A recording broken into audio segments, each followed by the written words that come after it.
Sana naririnig ninyo ako. Medyo malakas yung hangin dito sa dito ako ngayon. Hindi ko anong lugar to sa Parahali.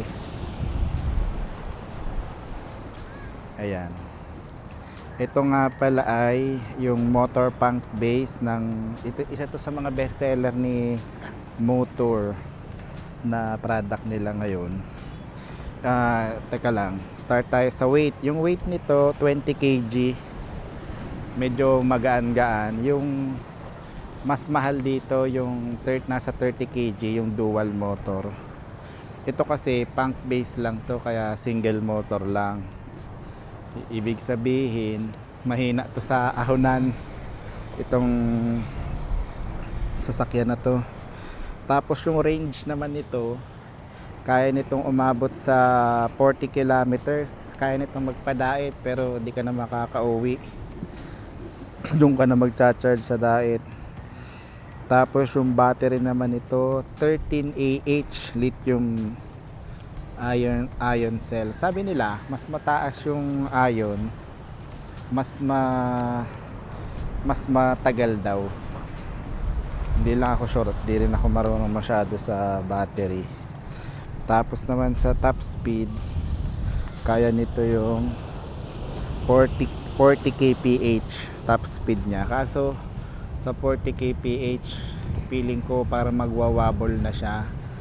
Ay, sorry. Magwawabol na siya. Delikado siyang i-drive ng ganong kabilis. Kaya dapat ito chill lang. Itong stem niya aluminum alloy na may rubber matting. Huwag nyo nang pansinin yung dumi niyan kasi ganyan talaga yan dahil hindi ko nawawashingan. Tapos may plastic fender sa likod at sa harap. Ayan. Tapos meron siyang 10-inch na tubeless tire. Ayan. Pero yung iba nag-upgrade doon sa yung ariko. Meron ay lumipat lang ako ng pwesto. Ang hirap kasi na nakatayo.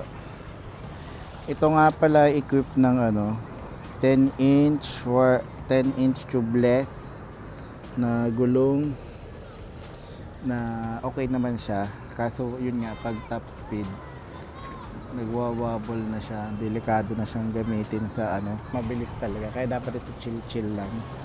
Tapos naman yung iba nag-upgrade sa nakalimutan ko yung tawag, yung hindi na kailangan hanginan yung gulong.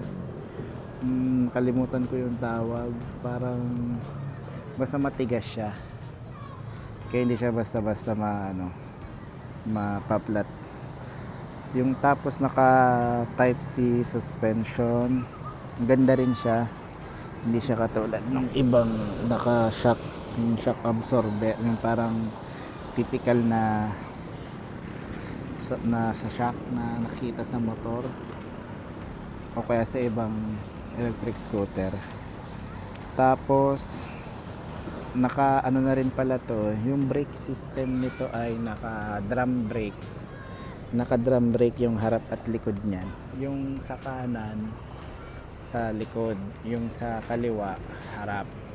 Tapos meron din siyang brake dito, yung e-brake na tinatawag. Hindi ko alam, medyo mas mahinang version siya nung sa drum brake, pero brake din siya. So sabi nila pag ginagamit mo daw tong e-brake na to, yung ma-generate na power nito na charge yung yung scooter. Isa sa pinakamagandang features pala nitong scooter na to, bukod sa maangas yung itsura niya, ay yung pagiging rainproof niya. Pwede kasi itong sa ulan, wag lang sa baha. Pwede mo siyang sa basang kalsada. Hindi katulad sa ibang scooter na hindi pwede. Bukod doon, Ang ganda ng panel niya. Ayan o. May tatlong mode sa ano to. Mode 1 yung pinaka mabagal. Mode 2 yung sakto lang. Yung 3 malakas na yung hatak nito.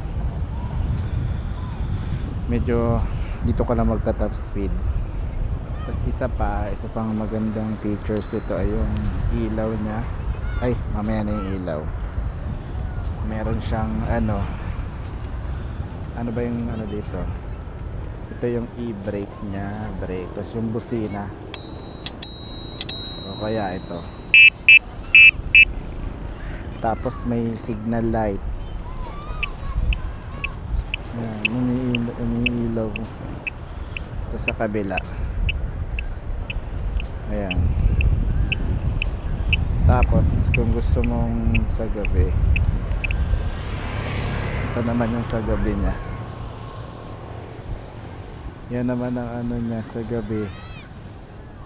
Umiilaw, may ilaw siya na kakaiba. Ayan. Kaya kitang-kita ka nito sa gabi. Meron din tong headlight. Kaya ayun lang. Ano pa ba? Wala na, yun lang naman. Quick ano lang naman to ng specs niya.